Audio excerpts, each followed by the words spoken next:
السلام علیکم پیارے ساتھیوں، آج ہم آپ کو حضرت آدم علیہ السلام کا واقعہ سنائیں گے اور جسے سن کر آپ کا ایمان تازہ ہوگا کہ اللہ تعالیٰ نے ہمیں کس مقصد کے لیے پیدا کیا۔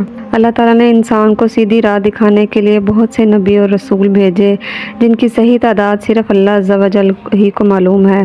البتہ جن انبیاء کرام کا ذکر اللہ عز و جل نے قرآن مجید اور رسول اکرم صلی اللہ علیہ وسلم نے احادیث مبارکہ میں کیا ہے، ان میں سے سب سے پہلے حضرت آدم علیہ السلام ہیں۔ حضرت آدم علیہ السلام کی پیدائش مفسر قرآن حضرت عبداللہ بن عباس نے فرمایا، حضرت آدم علیہ السلام کی تخلیق سے تقریباً 2000 سال پہلے اللہ تعالیٰ نے زمین پر جنوں کو آباد کیا۔ جب جنات زمین میں فساد پھیلانے اور آپس میں قتل و غارت کرنے لگے تو اللہ تعالیٰ نے ابلیس کو فرشتوں کی معیت میں بھیجا کہ جنات کو سمندروں اور جزیروں کی طرف بھگا دو۔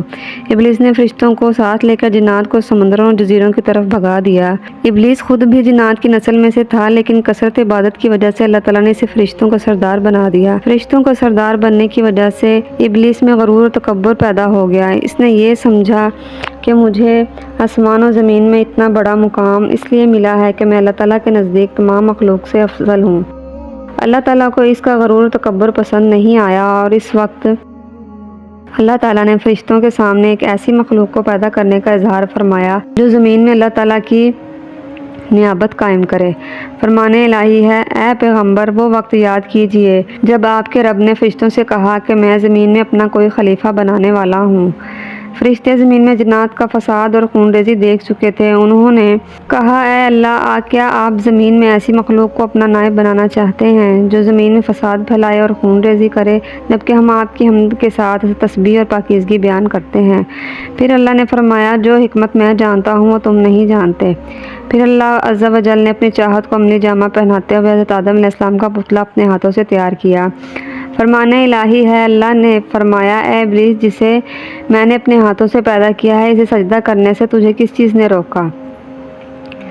احادیث رسول اکرم صلی اللہ علیہ وسلم ہے، قیامت کے دن اہل ایمان جمع ہو کر آدم علیہ السلام کے پاس آئیں گے اور عرض کریں گے، کیا تمام انسانوں کے باپ ہیں؟ اللہ تعالیٰ نے آپ کو اپنے ہاتھ سے پیدا فرمایا، فرشتوں سے آپ کو سجدہ کروایا اور آپ کو چیزوں کے نام سکھائے۔ آپ اپنے رب کے سامنے ہماری سفارش کیجیے تاکہ ہمیں اس مصیبت سے نجات مل جائے۔ آپ علیہ السلام فرمائیں گے، آج اللہ تعالیٰ بہت غصے میں ہیں، آج سے پہلے کبھی اتنے غصے میں نہیں تھے اور نہ ہی بعد میں آئیں گے۔ اللہ نے مجھے درخت کے پاس جانے سے منع کیا تھا، لیکن مجھ سے غلطی ہو گئی، لہٰذا آپ کسی اور کے پاس چلے جاؤ۔ سب سے افضل دن جمعہ کا ہے، اسی دن آدم علیہ السلام کو پیدا کیا گیا، اسی دن جنت میں داخل کیا گیا، اسی دن جنت سے نکالا گیا اور اسی دن قیامت قائم ہوگی۔ اللہ سبحانہ و تعالیٰ نے حضرت آدم علیہ السلام کی شکل و صورت بنانے کے بعد جب تک چاہا انہیں پڑا رہنے دیا۔ ابلیس آدم علیہ السلام کے پاس چکر لگاتا رہتا تھا۔ جب اس نے دیکھا یہ جسم اندر سے کھوکھلا ہے، اس نے اندازہ کر لیا کہ یہ ایک ایسی مخلوق ہے جو اپنے نفس پر قابو نہیں رکھ سکے گی۔ اللہ سبحانہ و تعالیٰ نے آدم علیہ السلام کو پوری زمین سے جمع کی گئی مٹھی بھر خاک سے پیدا فرمایا۔ اسی وجہ سے آدم علیہ السلام کی اولاد بھی مختلف رنگوں کی مٹی کے مطابق پیدا ہوئی۔ ان میں سفید، سرخ، سیاہ اور درمیانی رنگوں کے بھی ہیں، نیک اور بد، نرم خو، سخت طبیعت اور درمیانی طبیعت والے بھی ہیں۔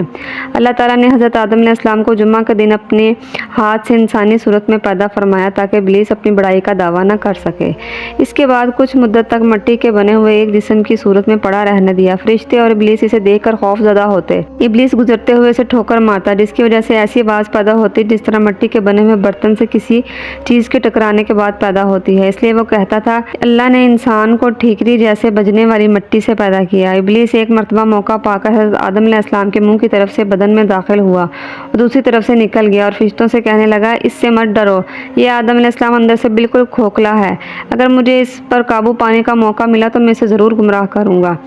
اللہ تعالیٰ نے آدم علیہ السلام کو پیدا کیا تو ان کا قد 60 ہاتھ لمبا بنایا، پھر ان میں روح پھونکی اور فرمایا، جا کر فرشتوں کی جماعت کو سلام کہیے، ان کا جواب غور سے سنیے، وہی تمہارے اور تمہاری اولاد کے سلام اور جواب کا طریقہ ہوگا۔ آدم علیہ السلام نے فرشتوں کی ایک جماعت کے پاس جا کر کہا، السلام علیکم۔ فرشتوں نے جواب دیا، السلام علیکہ ورحمۃ اللہ، یعنی ورحمۃ اللہ کا اضافہ کر دیا۔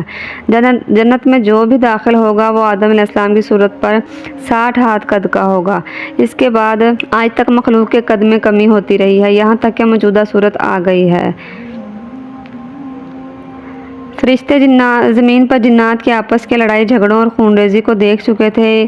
اس کو سامنے رکھتے ہوئے انہوں نے اولاد آدم کے بارے میں بھی یہ خدشہ ظاہر کیا کہ یہ بھی آپس میں خونریزی کا ارتکاب کر سکتے ہیں۔ قتادہ رحمۃ اللہ علیہ فرماتے ہیں، فرشتے حضرت آدم علیہ السلام سے پہلے زمین پر آباد ہونے والی مخلوقات کے حالات دیکھ چکے تھے۔ اللہ تعالیٰ اصل حقیقت کو خوب جانتے ہیں۔ خلیفہ بنانے کی مصلحت یہ تھی کہ جب اللہ تعالیٰ نے فرشتوں کو ایک نئی مخلوق پیدا کرنے کی خبر دی تو انہوں نے اس نئی مخلوق کو پیدا کرنے کی مصلحت معلوم کی تو اللہ سبحانہ و تعالیٰ نے فرمایا، بلا شبہ میں وہ باتیں جانتا ہوں جن کا تمہیں علم نہیں ہے، یعنی میں اس نئی مخلوق میں نبی، رسول، عابد، صدیق، شہید، زاہد، ولی، بعمل علماء اور صلحاء پیدا کروں گا۔ رسول اکرم صلی اللہ علیہ وسلم نے فرمایا، جب فرشتے فجر کے وقت بندوں کے اعمال لے کر آسمان پر چڑھتے ہیں تو اللہ تعالیٰ جاننے کے باوجود ان سے پوچھتے ہیں کہ تم نے میرے بندوں کو کس حال میں چھوڑا؟ فرشتے جواب دیتے ہیں کہ جب ہم گئے تھے وہ نماز عصر میں مصروف تھے اور جب واپس آئے تب بھی وہ نماز فجر میں مصروف تھے۔ یعنی فرشتوں کو جس مصلحت و حکمت کی جستجو تھی وہ انسان کی عبادت میں مصروف ہونے کی صورت میں دکھائی جاتی ہے۔ فرشتوں کا حضرت آدم علیہ السلام کے لیے سجدہ، اللہ سبحانہ و تعالیٰ حضرت آدم علیہ السلام کے جسم میں روح پھونکنے سے پہلے ہی فرشتوں کو اس بات کا پابند کر دیا تھا کہ جیسے ہی میں آدم علیہ السلام کی تخلیق مکمل کر کے اس میں روح ڈال دوں تو تم ان کے سامنے سجدہ تعظیمی میں گر جانا۔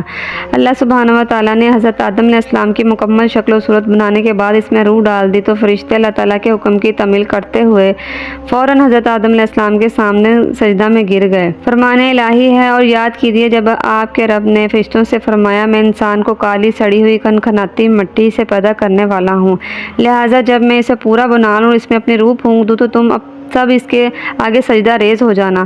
بس تمام فرشتوں نے سجدہ کیا۔ رسول اکرم صلی اللہ علیہ وسلم نے فرمایا، جب حضرت آدم علیہ السلام میں روح ڈال دی گئی تو انہیں چھینک آئے جن پر انہوں نے الحمدللہ رب العالمین کہا۔ اللہ تعالیٰ نے جواب میں یا رحمک اللہ، اللہ آپ پر رحم کرے، فرمایا۔ حضرت آدم علیہ السلام کی عزت و تکریم اور فرشتوں پر فضیلت اس طرح سے ہے کہ اللہ رب العزت نے انہیں اپنے مبارک ہاتھوں سے تخلیق فرمایا اور فرشتوں سے سجدہ کروا کر آپ کی خوب عزت افزائی فرمائی۔ فرمان الہی ہے، جب ہم نے فرشتوں سے کہا کہ آدم کو سجدہ کرو تو ابلیس کے علاوہ سب نے سجدہ کیا۔ ابلیس نے سجدہ کرنے سے انکار کر دیا اور تکبر کیا۔ جب اللہ تعالیٰ نے فرشتوں کو حکم دیا کہ حضرت آدم علیہ السلام کو سجدہ کرو تو تمام فرشتوں نے اللہ تعالیٰ کے حکم کے تعمیل کرتے ہوئے سجدہ کیا، چونکہ کثرت عبادت کی وجہ سے فرشتوں کے ساتھ رہتا تھا۔ ابلیس اس نے سجدہ نہ کیا اور سجدہ کرنے سے انکار کر دیا، مگر حضرت آدم علیہ السلام کو اللہ تعالیٰ نے اپنے ہاتھ سے تخلیق فرما کر بلند مرتبہ عطا کیا اور فرشتوں سے سجدہ کروا کر آپ کے شرف و منزلت پر مہر تصدیق لگا دی۔ آپ علیہ السلام کو مختلف چیزوں کے نام سکھا کر فرشتوں پر علمی برتری ثابت کی۔ جب اللہ عز و جل نے وہی نام فرشتوں سے پوچھے تو فرشتوں نے عرض کیا، ہمیں تو صرف وہی علم ہے جو آپ نے ہمیں عطا کیا ہے۔ فرمان الہی ہے، اور اللہ نے آدم علیہ السلام کو تمام اشیاء کے نام سکھا دیے، پھر ان چیزوں کو فرشتوں کے سامنے پیش کیا اور فرمایا کہ مجھے ان چیزوں کے نام بتاؤ اگر تم سچے ہو۔ ان سب نے کہا کہ اللہ آپ کی ذات ہر عیب سے پاک ہے، ہمیں تو صرف اتنا ہی علم ہے جتنا آپ نے ہمیں علم سکھایا ہے، بے شک آپ کامل علم رکھنے والے، حکمت والے ہیں۔ فرمایا کہ اے آدم، انہیں فرشتوں کو ان چیزوں کے نام بتاؤ۔ جب انہوں نے انہیں ان چیزوں کے نام بتا دیے تو اللہ نے فرمایا، کیا میں نے تم سے نہیں کہا تھا کہ میں ہی زمین و آسمان کا غیب کی چھپی ہوئی باتیں جانتا ہوں؟ میں جانتا ہوں جو کچھ تم ظاہر کر رہے ہو اور جو کچھ چھپا رہے ہو۔ اور پیارے ساتھیوں، اسی کہانی کا پارٹ 2 سننے کے لیے ہمارے چینل کو لائک کریں، شیئر کریں اور سبسکرائب کریں۔ اللہ حافظ۔